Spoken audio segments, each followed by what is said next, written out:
భుజబలంబున పెద్ద పులుల జంపగవచ్చు, పాము కంఠము చేత బట్టవచ్చు, బ్రహ్మరాక్షస కోట్ల బారద్రోలగవచ్చు, మనుజుల రోగముల్ మాన్పవచ్చు.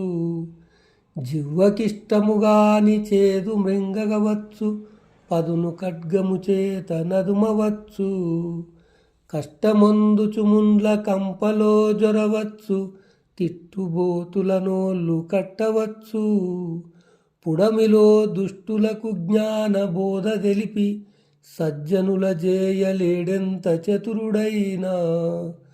భూషణ వికాస శ్రీధర్మపుర నివాస, దుష్ట సంహార నరసింహ దురిత దూర.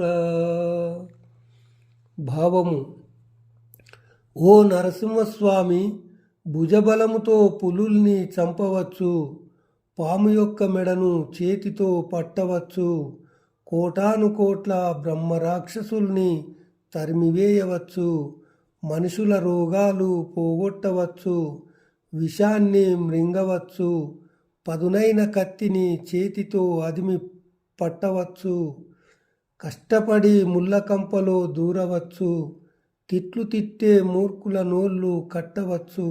కానీ ఈ భూలోకములో దుర్మార్గులకు జ్ఞానమును బోధించి వారిని సజ్జనులుగా మార్చడం ఎంతటి చాతుర్యం గలవారికైనా అసాధ్యమే.